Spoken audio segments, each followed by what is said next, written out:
Captain James Morrison sat in his command chair aboard the exploration vessel Prometheus, watching the stars drift past the main view screen.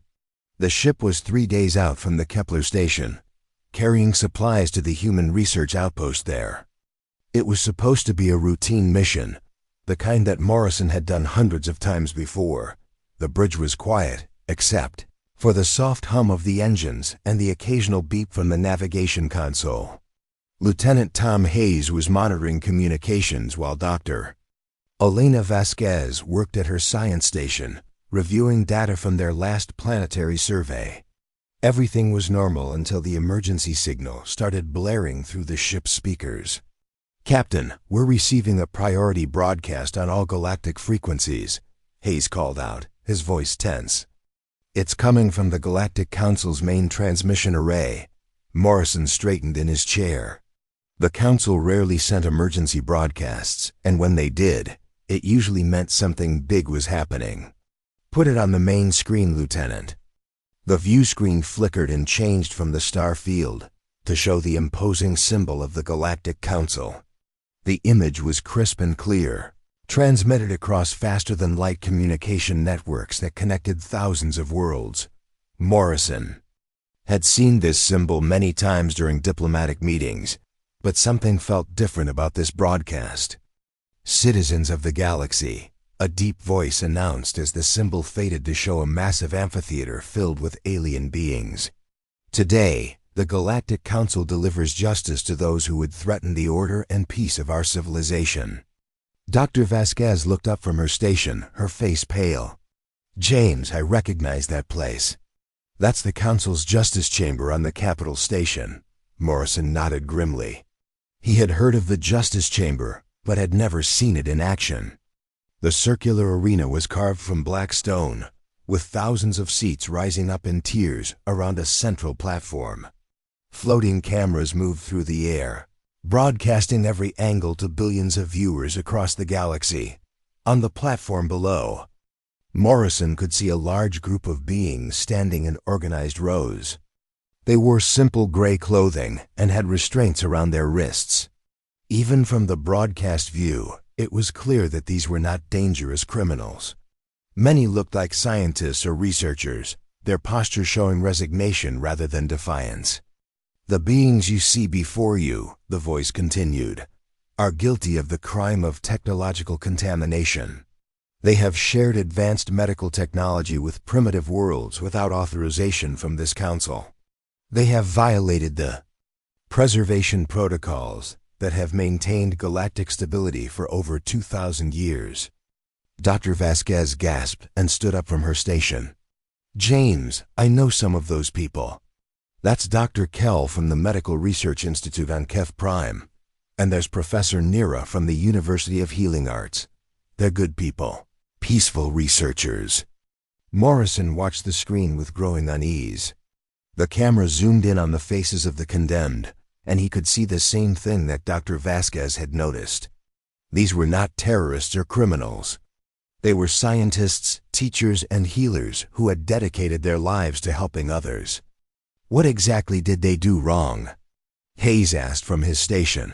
The broadcast seemed to answer his question as the council's prosecutor stepped forward on the platform. The alien was tall and thin, with silver skin that reflected the chamber's lights. When it spoke, its voice was cold and mechanical. These criminals developed medical treatments that could cure diseases affecting billions of beings on underdeveloped worlds, the prosecutor announced. Rather than following proper channels and obtaining council approval, they distributed this technology freely. Their actions threatened the natural development cycles that the council has carefully maintained. Morrison felt his jaw clench. He had read about the preservation protocols during his diplomatic training. The council claimed that giving advanced technology to developing worlds would disrupt their natural growth and create dependency. But Morrison had also seen the suffering on those worlds where simple diseases killed millions because they lacked access to treatments that the advanced species took for granted. "They saved lives," Dr. Vasquez whispered, her voice filled with anger. "They developed cures for plague diseases that were killing children, and the council calls that a crime. On the screen, the camera panned across the faces of the condemned once more. Morrison could see beings from at least a dozen different species, all standing calmly despite knowing what was about to happen. Some were young researchers who probably thought they were doing the right thing by helping others. Others were older scientists who had spent their entire careers working to reduce suffering in the galaxy. The sentence for technological contamination, the prosecutor announced, is death. This sentence will be carried out immediately as a demonstration to all who would consider similar violations of galactic law. Morrison gripped the arms of his chair as the reality of what he was watching sank in. This was not a trial or a legal proceeding. This was a public execution designed to terrorize anyone who might consider helping developing worlds without the Council's permission. Devices descended from the ceiling of the chamber, mechanical arms that moved with precise efficiency. Morrison had seen weapons like these before during the war against the hegemony pirates. They were designed to kill quickly and cleanly, but also to send a message about the power of those who controlled them. Citizens of the galaxy, the prosecutor continued, witness the price of defying the established order. Let this serve as a reminder that peace and stability require absolute compliance with Council law. Dr. Vasquez turned away from the screen, but Morrison forced himself to watch. 50,000 beings stood on that platform, all of them guilty only of trying to help others. The mechanical devices activated with a soft humming sound, and one by one, the condemned fell to the ground. The cameras captured every moment, broadcasting the executions to billions of viewers across the galaxy. Morrison watched in horror as scientists who had dedicated their lives to healing were systematically murdered for the crime of sharing their knowledge with those who needed it most. "My God," Hayes whispered from his station. "They're actually doing it. They're killing all of them." The execution took nearly an hour to complete. The mechanical devices worked methodically through the rows of condemned beings, while the cameras continued to broadcast every death to the watching galaxy. Throughout it all, the prosecutor provided commentary about the necessity of maintaining order and the consequences of challenging Council authority. Morrison noticed something that made his anger burn even hotter. The beings in the chambers, viewing seats, representatives from hundreds of Council member species, watched the executions in complete silence. No one protested or spoke out against what was happening. They simply sat and watched as 50,000 people were murdered for trying to help others. When it was finally over, the prosecutor stood among the bodies and addressed the cameras directly. "Let this day be remembered across the galaxy. The Galactic Council maintains order not through cruelty, but through necessity. Those who threaten the stability that protects billions of lives will face the consequences of their actions." The broadcast ended, and the view screen returned to its normal display of stars. The bridge of the Prometheus was completely silent, except for the soft humming of the engines. Morrison stared at the screen, his mind struggling to process what he had just witnessed. "Captain," Hayes said quietly, "we should report this to Earth Command immediately." Morrison nodded slowly. "Yes, Lieutenant. Send a priority message to Earth. Tell them what we just saw." As Hayes began preparing the transmission, Dr. Vasquez returned to her station with tears in her eyes. "Those people died because they tried to save lives," she said. "The Council murdered them for showing compassion." Morrison stood up from his command chair and walked to the main view screen. Somewhere out there, 50,000 beings had just been executed for the crime of caring about others. The galaxy had watched it happen, and no one had done anything to stop it. "Get me a secure channel to Earth," Morrison said firmly. "This cannot stand." 3 weeks after the broadcast, Ambassador Lisa Park stood in the docking bay of the massive Council Capital Station. The structure was the size of a small moon, built from gleaming metal and crystal that reflected the light of nearby stars. Thousands of ships from across the galaxy moved around it constantly, carrying diplomats, traders, and officials who kept the galactic government running. Park adjusted her formal diplomatic uniform and checked her data pad one final time. She had spent the entire journey from Earth preparing for this meeting, reviewing every law and treaty that might give her leverage against the Council. The folder in her hand contained evidence that she hoped would force the Council to answer for what they had done to the people of Keth Prime. "Ambassador, the Council has agreed to see you in 1 hour," said her aide, David Chun, as he approached with a nervous expression. "They've assigned you to Conference Room 7 in the lower diplomatic section." Park frowned. Conference Room 7 was where the Council usually met with representatives from minor worlds who had little political power. It was a deliberate insult, showing that Earth's protests were not being taken seriously. "Did they say which Council members would be attending?" "High Arbiter Vorth will be leading the session," Chun replied, "along with the Security Committee and the Justice Review Board." At least they were sending high-ranking officials, Park thought. Vorth was the most powerful being in the Council, leader of the hegemony species that controlled much of the galaxy's military force. If anyone could answer for the executions, it was him. The walk through the station's corridors took 20 minutes. Park noticed how other diplomats and officials avoided eye contact with her, as if being seen talking to the human ambassador might cause them problems. The news of Earth's formal protest had spread quickly through the diplomatic community, and most species were clearly uncomfortable with the situation. Conference Room 7 was smaller than Park had expected, with a simple metal table surrounded by chairs designed for various alien body types. When she entered, 5 council members were already seated, their faces showing various degrees of boredom and irritation. At the head of the table sat High Arbiter Vorth, a massive being with dark blue skin and 4 arms that he used to manipulate. Multiple data displays at once. "Ambassador Park," Vorth said, without looking up from his displays, "we understand that your government has some concerns about recent Council actions. Please state your position so we can address this matter quickly." Park remained standing and opened her folder. "High Arbiter, 3 weeks ago, the Galactic Council broadcast the execution of 50,000 beings from Keth Prime.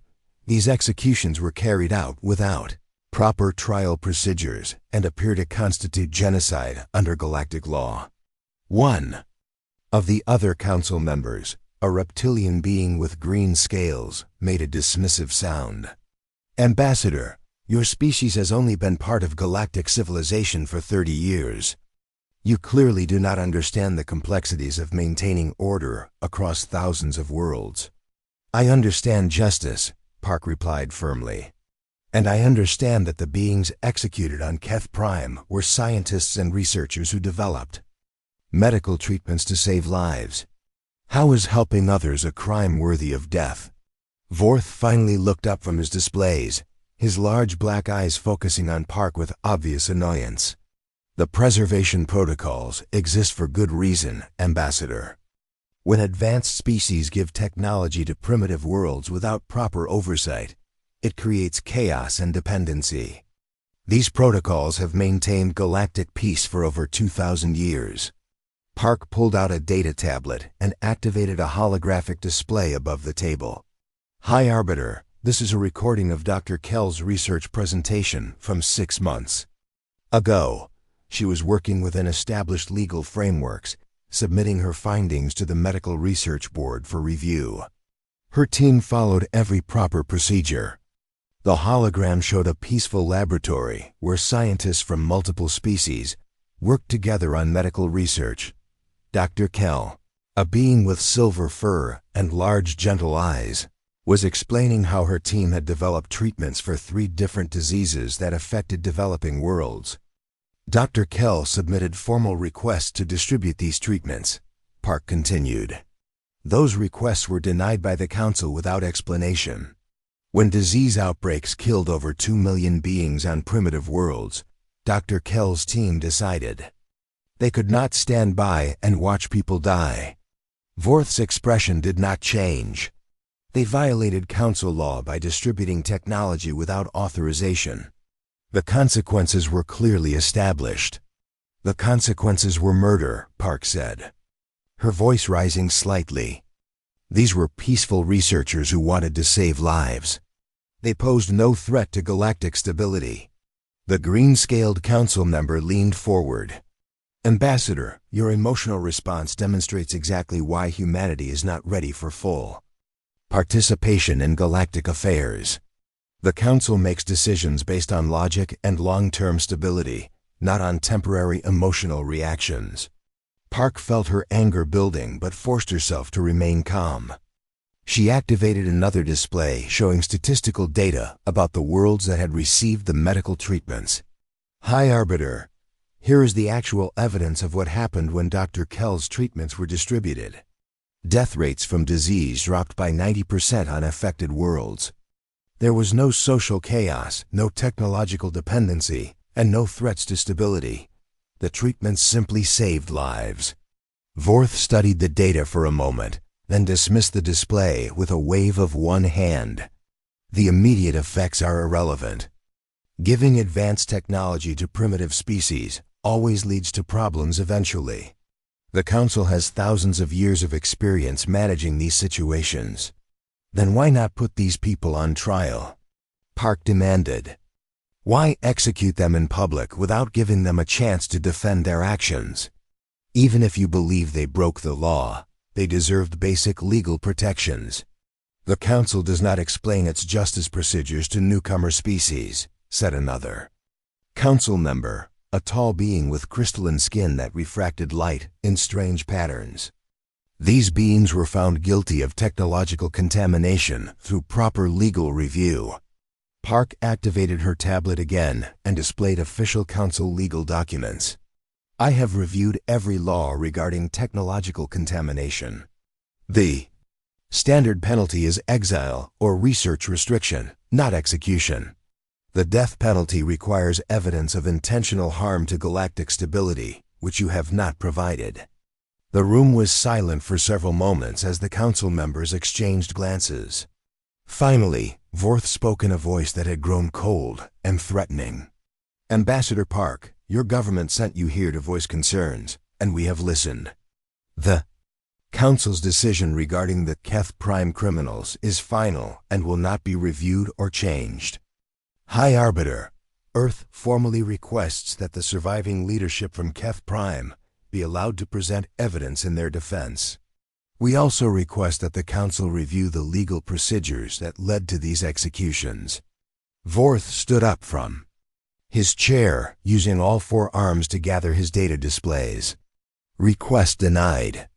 The Council has more important matters to address than the complaints of a minor species that controls barely a dozen star systems.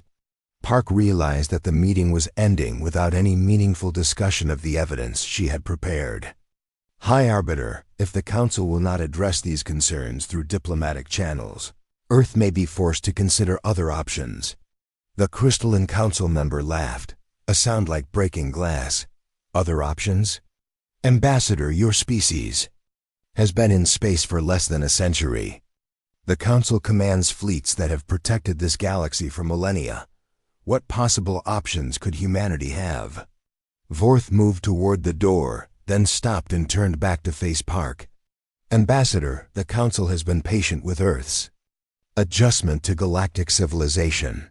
However, your government's emotional outbursts and unrealistic demands suggest that humanity may not be ready for the responsibilities that come with galactic citizenship. What does that mean? Park asked, though she was beginning to suspect she already knew. It means, Vorth said slowly, that the Council is considering placing Earth under protective observation. Your expansion into new star systems would be limited, and your trade agreements would require Council approval. This would ensure that humanity has time to mature before taking on greater responsibilities. Park felt her heart sink as she realized what was happening. Earth's protests about the executions were being used as evidence that humans were too unstable to be trusted with full independence. The Council was threatening to treat humanity like a child species that needed supervision. High Arbiter, limiting. Earth's development will not change our position on what happened to the people of Keth Prime. Those executions were wrong, regardless of whether you have the power to carry them out.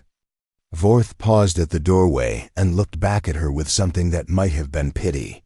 Ambassador, power is exactly what matters in galactic politics. The Council maintains order because we have the strength to enforce our decisions. Earth lacks that strength, which means Earth's opinions carry no weight in these matters. The Council will vote on Earth's status in 1 week, the green-scaled member added. Your government would be wise to accept the protection we are offering, rather than continuing these pointless protests. As the Council members filed out of the room, Park remained standing at the table, staring at the data displays that still showed the evidence of Dr. Kell's innocent research. Everything she had prepared, all the legal arguments and evidence of the researcher's good intentions, had been dismissed without serious consideration. David Chun approached her cautiously. Ambassador, should we prepare for another meeting? Maybe if we approach the individual council members separately. Park shook her head and began gathering her materials. No, David. They've made their position clear. The council believes that might makes right, and they think Earth is too weak to challenge their decisions. As they walked back through the station's corridors toward their ship, Park noticed that other diplomats were now openly staring at them. Word of the meeting had clearly spread, and everyone knew that Earth's diplomatic mission had failed completely. What do we tell Earth Command? Chun asked as they reached their docking. Bay. Park looked out through the viewport at the massive council fleet that surrounded the capital station. Hundreds of warships patrolled the area, a constant reminder of the military power that backed up the council's authority. We tell them the truth, Park said quietly. The galactic community operates on the principle that power determines right and wrong. The council will not face consequences for murdering 50,000 innocent people, because no one has the strength to make them face consequences. As their ship pulled away from the station, Park continued to watch the council fleet through the viewport. Somewhere out there, the people responsible for the Keth Prime executions were going about their daily business, confident that their actions would never be challenged. The council thinks this matter is closed, Park said to herself. They think Earth will accept their decision and move on. Chun looked at her with concern. Ambassador, what are you thinking? Park turned away from the viewport and headed toward the communications console. I'm thinking that the council is about to learn something important about human nature. David, we don't forget. And we don't forgive genocide. President Thomas Chun stood at the head of the long table in the secure conference room, deep beneath the United Nations building. The room had no windows and was protected by the most advanced security systems Earth had ever developed. Around the table sat the most powerful people on the planet, all of them carrying the weight of a decision that would change human history forever. Ladies and gentlemen, President Chen began, his voice steady despite the gravity of the situation. Ambassador, Park's report makes it clear that diplomatic solutions are not possible. The Galactic Council will not face justice for the murder of 50,000 innocent beings, and they are threatening to limit our development as punishment for even asking questions. Secretary of Defense Maria Santos leaned forward in her chair. Mr. President, the Council's military strength is enormous. Our intelligence estimates show they have over 10,000 warships spread across their territory. Earth's entire fleet consists of maybe 300 vessels, most of them designed for exploration rather than combat. Numbers are not everything. General, replied Dr. Robert Kim from his seat at the far end of the table. As head of Earth's Advanced Research Division, Kim had been working on classified projects that most people in the room had never heard of. We have been developing technologies that the Council has never seen before. President Chun nodded toward Dr. Kim. Tell them about the quantum communication project. Kim activated a holographic display above the table, showing a complex diagram. of quantum tunneling equipment. 3 years ago, we began developing instant communication technology based on quantum entanglement principles. Unlike the Council's faster-than-light communication systems, our quantum tunnels cannot be intercepted, jammed, or traced. Admiral Jackson Phillips, commander of Earth's Space Fleet, studied the diagram with interest. "What kind of range are we talking about, Doctor?" "Unlimited," Kim replied. "We can coordinate military operations across the entire galaxy in real time. The Council's forces rely on communication relays that can be disrupted or destroyed. Our forces would maintain perfect coordination no matter how far apart they are." General Santos pulled up another display showing Earth's current military capabilities. "That helps with coordination, but we still need ships and weapons. The Council has been building their fleet for thousands of years, which is exactly why they will not expect what we are planning," President Chun said. "Director Williams, please brief everyone on Operation Hidden Steel." Director Sarah Williams of Earth Intelligence stepped forward and activated a new set of displays. "For the past 6 months, we have been disguising military construction as civilian projects. The Council monitors our industrial output, but they only pay attention to obvious military facilities." The display showed construction sites across Earth and its colonies, all of them labeled as mining operations, research stations, or commercial shipyards. "We are building warships and facilities that appear to be manufacturing cargo vessels. We are producing weapons in factories that the Council believes make mining equipment." Admiral Phillips looked impressed. "How many ships are we talking about?" "By our current schedule, we will have approximately 800 combat vessels." "Within 2 years," Williams replied. "Each one will be equipped with weapons technology that the Council has never encountered before." Dr. Kim activated another display showing sleek, deadly-looking weapon systems. "We have developed plasma cannons based on stellar fusion principles and quantum torpedoes that can phase through most known shield technologies. Our ships will also carry electronic warfare systems designed specifically to disrupt Council command and control networks." President Chun walked around the table, making eye contact with each person in the room. "The plan is not to conquer the galaxy or replace the Council with human rule.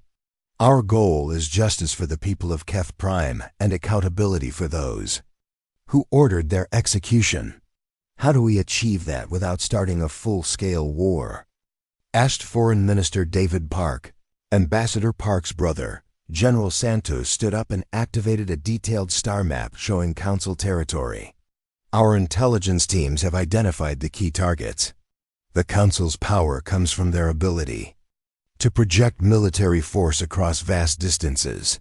If we can destroy their main military bases and capture their leadership, the rest of their territory will be unable to mount an effective resistance." The map highlighted 12 systems scattered across Council space, each one marked with detailed tactical information. These are the locations where the Council concentrates their enforcement fleets. Each base controls military operations for hundreds of star systems. Admiral Phillips studied the marked locations. Simultaneous strikes across 12 systems would require perfect coordination and timing. If even one attack fails or comes late, the Council will have time to respond. "That is where our quantum communication advantage becomes critical," Dr. Kim explained. "We can coordinate the timing of all attacks down to the exact second, something the Council cannot do with their conventional communication systems." Director Williams activated another display showing personnel files and photographs. "Our agents have been infiltrating Council territory for over a year, posing as traitors, researchers, and diplomats. They have identified the specific individuals responsible for ordering and carrying out the Keth Prime executions." President Chun looked at the faces on the display, memorizing each one. "These people will face trial for genocide, either in galactic courts or in human courts, but they will face trial." "What about the other Council member species?" Foreign Minister Park asked. Many of them had nothing to do with the executions. Some might even support holding the leadership accountable. Our intelligence suggests that most council species are afraid to oppose the current leadership, Williams replied. But if we remove the most powerful figures and demonstrate that the council's military advantage is not absolute, many species will support reform efforts. General Santos pulled up deployment schedules and training programs. We have been quietly reassigning our best officers to new positions and conducting combat exercises disguised as exploration missions. The crews that will carry out these operations are already training together, learning to work as coordinated strike forces. Dr. Kim added another technical display showing advanced stealth technology. Our ships will be equipped with quantum cloaking systems that make them invisible to most council sensors. We can position our fleets within striking distance of their targets without being detected. President Chun returned to his seat at the head of the table. The timeline is critical. Our analysis shows that the Council's military is currently dealing with several small rebellions in their outer territories. Their forces are spread thin, giving us a window of opportunity. How long do we have? Admiral Phillips asked. Intelligence estimates that the rebellions will be suppressed within 18 months, Director Williams replied. After that, the Council will consolidate their forces and become much harder to strike effectively. General Santos highlighted the training schedules on her display. That gives us enough time to complete construction of our fleet and finish training our crews, but not much more. What about the political situation here on Earth? Foreign Minister Park asked. The public supports action against the Council, but they do not know we are planning military strikes. President Chun considered this carefully. The public will be informed when the operations begin, not before. The fewer people who know about our preparations, the less chance there is of information reaching the Council. Dr. Kim brought up a final display showing communication intercepts from Council territory. Our monitoring stations have detected increased Council surveillance of Earth since Ambassador Park's diplomatic mission. They are clearly suspicious of our intentions. Let them be suspicious, President Chun said. As long as they see what appears to be normal civilian activity, they will not take action against us. The Council believes that Earth is too weak to threaten them. Director Williams smiled grimly. That assumption will be their biggest mistake. Admiral Phillips stood up and saluted. Mr. President, Earth's naval forces will be ready for action within 2 years. We will not let people of Keth Prime down. General Santos gathered her files and nodded to the room. Our ground forces are also preparing for rapid deployment operations. If the Council tries to retaliate against human colonies, we will be ready to defend them. President Chun looked around the table one final time. Ladies and gentlemen, we are about to undertake the most ambitious military operation in human history. We are not doing this for conquest or glory. We are doing this because 50,000 innocent people were murdered, and their killers must face justice. The galaxy thinks that might makes right, Foreign Minister Park said quietly. We are going to show them that right makes might. Dr. Kim began shutting down the holographic displays. The Council has ruled through fear for thousands of years. They have made other species afraid to stand up for justice. But they have never dealt with humans before. As the meeting ended and the officials began filing out of the secure room, President Chun remained seated at the table. The decision had been made, and there was no turning back now. In 2 years, Earth would either establish itself as a major power in galactic politics, or humanity would face destruction at the hands of a council that did not tolerate challenges to their authority. Director Williams paused at the door and looked back at the president. Sir, are you certain this is the right course of action? President Chun thought about the broadcast they had all watched 3 weeks ago, remembering the faces of the scientists and researchers who had died for trying to help others. Director, there are some things that cannot be allowed to stand. If we do nothing, we become accomplices to genocide. As the last person left the room and the security system sealed the door, President Chun sat alone with the weight of what was coming. Somewhere in the galaxy, the people responsible for the Keth Prime executions were going about their daily business, confident that no one would ever challenge their actions. They were about to discover just how wrong they were. Admiral Jackson Phillips stood on the bridge of the ECS Vengeance, watching the countdown timer reach its final seconds. Around him, his crew worked at their stations with quiet efficiency, each person knowing that they were about to make history. The massive dreadnought hung in empty space 3 light-years from the Council's main enforcement base at Nexus Station, completely invisible to enemy sensors thanks to quantum cloaking technology. "Admiral, all strike groups report ready," announced Commander Lisa Hayes from the communications station. "Quantum tunnels are stable and targeting solutions are locked in."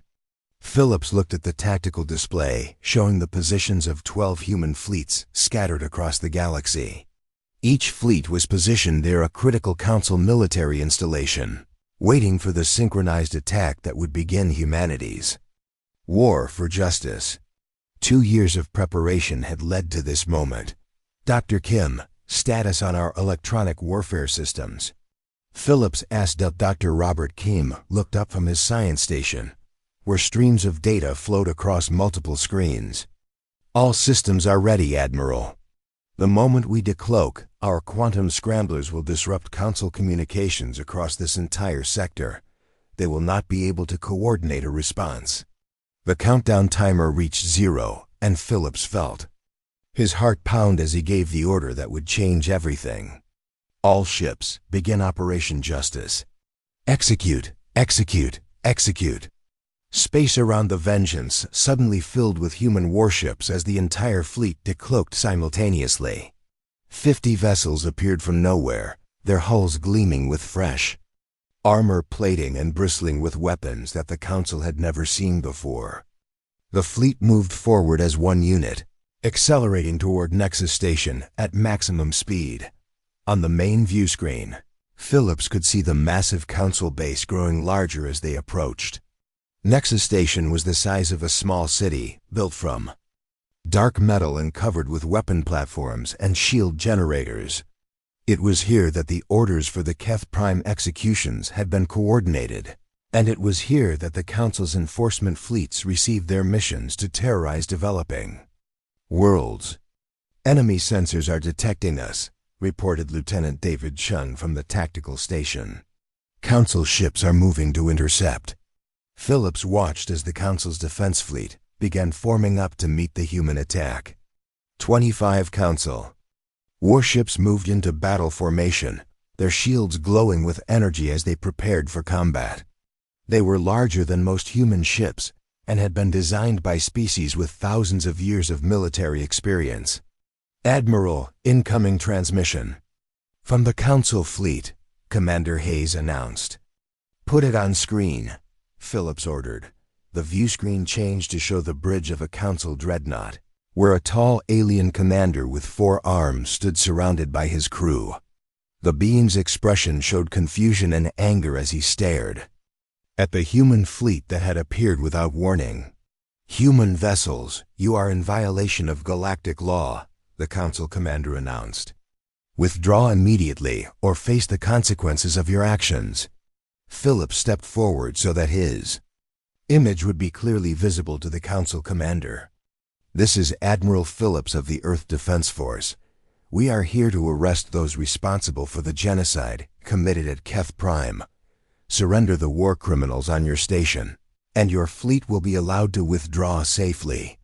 The Council commander's 4 arms gestured angrily. "You dare threaten a Council enforcement base?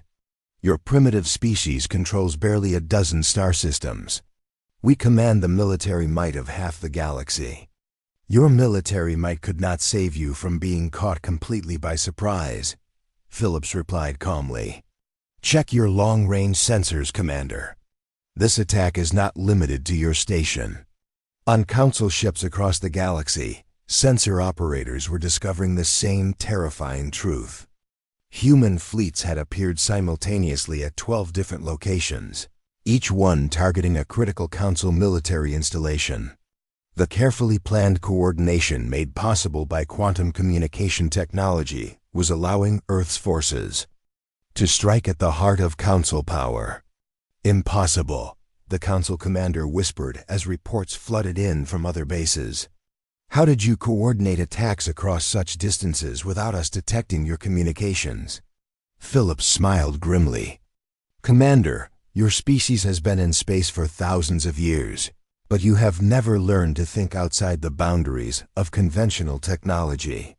Surrender now, and your crews will be treated according to galactic law.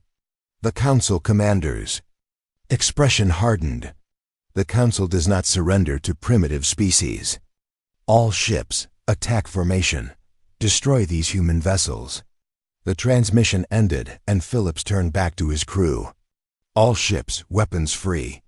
Target their command vessels first, then work your way through their escort fleet. The space around. Nexus Station erupted in brilliant flashes of light as both fleets opened fire. Council plasma cannon sent streams of superheated energy toward the human ships, while human quantum torpedoes phased through enemy shields to explode directly against their hulls. The battle was unlike anything the galaxy had ever seen before. Direct hit on Council Dreadnought Dominion, reported Lieutenant Chun. Their shields are down, and they are venting atmosphere. Phillips watched as the massive Council ship tried to retreat, but human fighters swarmed around it like angry insects. The fighters were equipped with the same quantum weapons as the larger ships, and their small size made them nearly impossible for Council gunners to target effectively. Admiral, the Sovereign and Justice are breaking through the enemy perimeter, Commander Hayes announced. They are moving toward the station's main docking bay. On the tactical display, Phillips could see the two human cruisers accelerating toward Nexus Station while the rest of the fleet kept the Council ships busy. The station's defensive weapons fired desperately at the approaching ships, but human electronic warfare systems were jamming their targeting computers. Captain Morrison, now commanding the upgraded exploration vessel Prometheus, led a strike force of 6 ships toward the station's communication center. His mission was to capture the records that would prove which Council officials had ordered the Keth Prime executions. Morrison to Admiral Phillips, came the captain's voice over the quantum communication system. We are in position to board the station. Electronic warfare teams have disabled their internal security systems. Proceed, Captain, Phillips replied. Remember, we want the war criminals alive for trial. Across the galaxy, similar battles were taking place as human fleets overwhelmed Council bases that had never expected to face coordinated attacks. At the Hegemony Central Command, Admiral Sarah Santos led 30 ships against the facility where High Arbiter Vorth planned Council military operations. The surprise was so complete that half the Council ships never had a chance to raise their shields. On his own bridge, Phillips watched as the last Council ship at Nexus Station exploded in a brilliant fireball. The entire enemy fleet had been destroyed or disabled in less than 2 hours, while human casualties remained minimal. The technological advantages that Earth had developed were proving even more effective than their planners had hoped. Admiral, Captain Morrison reports that his boarding teams have secured the station's command center, Commander Hayes announced. They have captured 12 high-ranking Council officials and are downloading the base's complete operational records. Phillips nodded with satisfaction. Excellent. Order all ships to begin search and recovery operations. I want every piece of evidence we can find about the Keth Prime operation. Dr. Kim looked up from his station with excitement. Admiral, our electronic warfare systems have intercepted Council communications from across their territory. Their command structure is in complete chaos. Most of their fleet commanders do not even know where the attacks are coming from. On the main view screen, Phillips could see Nexus Station burning as human Marines moved through its corridors, arresting Council officials and securing evidence. This base had been the symbol of Council power in this sector, and its destruction would send a message across the galaxy that the Council's military dominance was not absolute. "Admiral, incoming priority transmission from Earth Command," Commander Hayes announced. "Put them on audio only," Phillips ordered. President Chun's voice filled the bridge with barely contained excitement. "Admiral Phillips, preliminary reports from all strike groups indicate complete success. We have achieved our primary objectives at 11 out of 12 target locations. What about the 12th target?" Phillips asked. "Admiral Santos encountered heavier resistance at Hegemony Central Command, but she reports that High Arbiter Vorth is now in human custody," President Chen replied. "The most important war criminals are under arrest." Phillips looked around his bridge at the faces of his crew.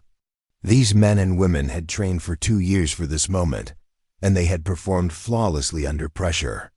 The impossible had been accomplished through careful planning, advanced technology, and the determination to see justice done. "Mr. President, what are our orders for the next phase?" Phillips asked. "Secure all prisoners and evidence, then begin Phase 2 operations," President Chun replied. "Dr. Vasquez's medical teams are ready to distribute the Keth Prime research data to worlds that need those treatments. We are going to finish what those murdered scientists started." Phillips smiled as he thought about Dr. Kell and the other researchers who had died for trying to help others. Their sacrifice would not be forgotten, and their work would finally reach the people they had died trying to save. "Admiral, Council reinforcement fleets are moving toward our positions," Dr. Kim reported. "However, our quantum communication advantage is allowing us to track their movements and coordinate our response." "Let them come," Phillips said confidently. "The Council ruled through fear for thousands of years, but today they learned that justice is more powerful than fear." As the human fleet began forming up for the next phase of operations, Phillips looked out at the burning remains of Nexus Station. 50,000 innocent people had been murdered here 3 years ago, and those responsible were finally facing the consequences of their actions. The galaxy was about to discover that humanity would not forget genocide, and they would not allow it to go unpunished. 6 months after the coordinated attacks, Ambassador Lisa Park stood in the Great Assembly Hall on the planet Keth Prime, watching as beings from dozens of species took their seats for the most important trial in galactic history. The massive chamber had been rebuilt from the ruins left by the Council's original occupation, and now it served as the home of the new Galactic Justice Coalition. The trial of High Arbiter Vorth and his associates had drawn representatives from across the galaxy. Many species that had remained silent during the original executions were now eager to show their support for justice and accountability. The balance of power had shifted dramatically since Earth's successful military campaign. Park looked down at the defendants section, where Vorth sat with 12 other former Council officials. The once powerful leader of the hegemony species looked smaller somehow, his 4 arms restrained and his dark blue skin pale with stress. Beside him sat the officials who had planned and carried out the Keth Prime executions, all of them facing charges of genocide and crimes against sentient life. "The tribunal will come to order," announced Judge Catherine Davis, a former Earth Supreme Court justice who had been chosen to lead the proceedings. "We are here to determine the guilt or innocence of the defendants in the matter of the systematic execution of 50,000 beings from Keth Prime." The trial had been carefully structured to meet galactic legal standards while ensuring that human concepts of justice were respected. Representatives from 30 different species served as jurors, and the evidence would be presented according to both Earth and traditional galactic legal procedures. President Thomas Chun sat in the observer's gallery, watching as the prosecution team prepared to present their case. The evidence that human forces had captured during their raids was overwhelming, But Chun knew that this trial was about more than just punishing the guilty. It was about establishing new principles for how the galaxy would handle crimes against innocent beings. "Your Honor," began Prosecutor James Wilson, a veteran of Earth's international criminal courts, "the evidence will show that these defendants planned and executed the systematic murder of 50,000 beings, whose only crime was trying to save lives through medical research." Wilson activated a holographic display that showed the planning documents recovered from Nexus Station. These are the original orders signed by High Arbiter Vorth, authorizing what he called a demonstration of Council authority. The defendants knew that the people of Keth Prime were peaceful researchers, and they chose to kill them anyway. Vorth's defense attorney, a crystalline being from one of the neutral species, stood to object. "Your Honor, my client was acting within the legal framework that had governed the galaxy for thousands of years. The preservation protocols clearly state that unauthorized technology transfer is a capital offense." Judge Davis looked at the defense attorney with a stern expression. "Counselor, this tribunal has already ruled that genocide cannot be justified by appeals to authority or tradition. The defendants will be judged by universal standards of justice, not by laws that violated basic rights." Park smiled as she watched the proceedings. The formation of the Galactic Justice Coalition had been one of Earth's greatest diplomatic achievements. After the successful military campaign, dozens of species had approached humanity about creating new institutions that would prevent future atrocities. Dr. Elena Vasquez took the witness stand, now serving as Director of Medical Research for the Coalition. She had spent months reviewing the work that Dr. Kell and her team had been doing before their execution, and her testimony would show the true scope of what had been lost. Dr. Kell's research could have saved billions of lives across the galaxy, Vasquez testified. Her team had developed treatments for diseases that affect over 100 developing species. The Council's decision to execute these researchers set back medical progress by decades. The holographic display showed footage from worlds where Dr. Kell's treatments were now being distributed by coalition medical teams. Children who would have died from preventable diseases were now healthy and playing with their friends. Entire populations were recovering from plagues that had devastated them for generations. "Objection," called Vorth's attorney. "The alleged benefits of this research do not excuse violations of established galactic law." "Overruled," Judge Davis replied firmly. "The tribunal will consider all evidence regarding the consequences of the defendant's actions." As the trial continued, witnesses from across the galaxy testified about the impact of the Council's policies. Species that had been afraid to speak out before were now eager to share their stories about Council oppression, and the fear that had kept them silent for so long. Captain Morrison, now serving as Earth's military liaison to the Coalition, testified about the conditions his forces had found at Council facilities. "We discovered evidence of dozens of similar executions over the past century," he told the tribunal.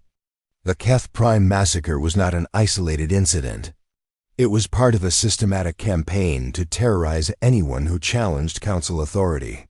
High Arbiter Vorth finally took the stand in his own defense, his voice still carrying traces of the arrogance that had once made him the most feared being in the galaxy. "I maintained order across thousands of worlds for over 3 centuries, he declared. The stability that the Council provided prevented countless wars and conflicts. At what cost? Prosecutor Wilson asked during cross-examination. How many innocent beings died to maintain your version of order? Vorth's expression hardened. The needs of the many outweigh the needs of the few. Sometimes difficult decisions must be made for the greater good. Did the 50,000 people you executed get to vote on whether their deaths served the greater good? Wilson pressed. Did you give them any choice in the matter? For the first time during the trial, Vorth seemed to struggle for an answer. The absolute certainty that had guided his actions for centuries was cracking under the weight of having to justify mass murder to beings who refused to accept his authority. The trial lasted for 3 weeks, with testimony from hundreds of witnesses and experts. When it finally ended, the jury took only 6 hours to reach their verdict. Judge Davis read the decision to a packed courtroom while billions of beings across the galaxy watched on live broadcasts. On the charge of genocide, we find the defendant Vorth guilty, Davis announced. On the charges of crimes against sentient life, we find all defendants guilty. The sentences were swift and decisive. Vorth and the other planners of the executions were sentenced to life imprisonment on a secure facility that would be managed jointly by coalition member species. The lower-ranking officials who had carried out the orders received shorter sentences and opportunities for rehabilitation, but the trial was only the beginning of the changes sweeping across the galaxy. Admiral Phillips, now serving as Earth's representative to the Coalition Military Command, was overseeing the distribution of advanced defensive technology to species that had been oppressed by the Council. No species should have to face genocide alone, Phillips explained to the Coalition Assembly. We are providing defensive systems and training to ensure that developing worlds can protect themselves from future threats. The old Galactic Council still existed, but it had been transformed into a democratic organization where decisions were made by majority vote rather than by the threat of military force. The enforcement fleets that had once terrorized developing worlds were being converted into medical and humanitarian vessels. President Chun addressed the Coalition Assembly as the new Galactic Constitution was being finalized.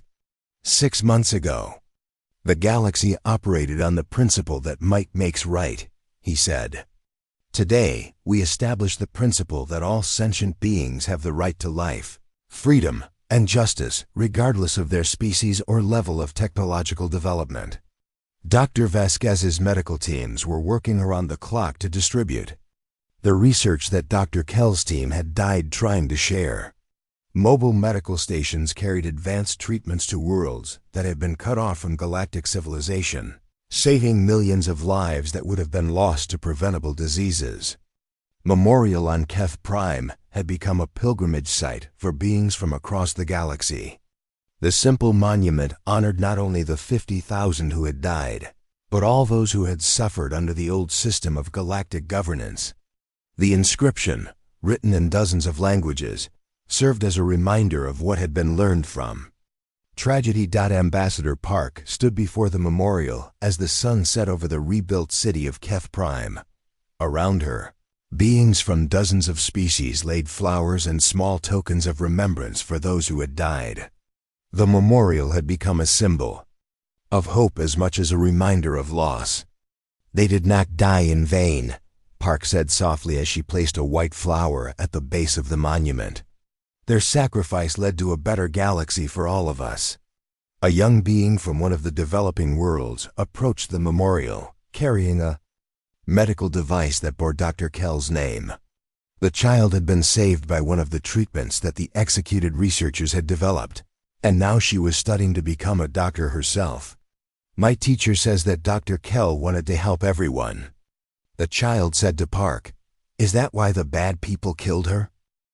Park knelt down to the child's level, thinking about how to explain such complex events to someone so young.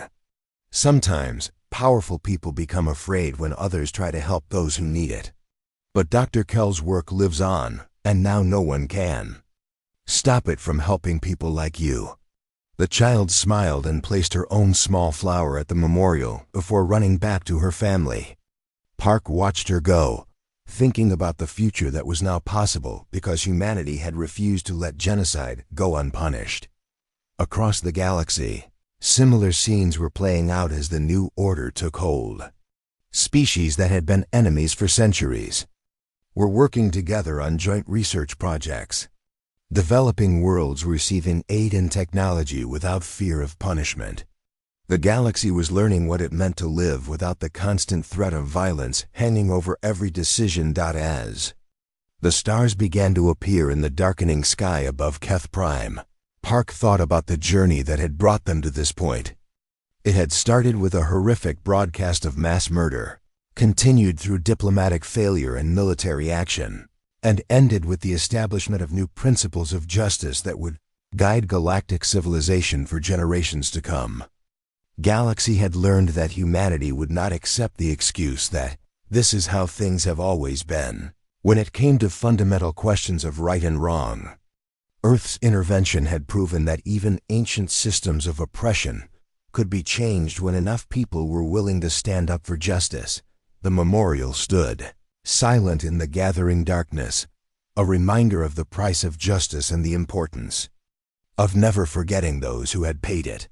The galaxy was finally at peace, but it was a peace built on justice rather than fear, and that made all the difference.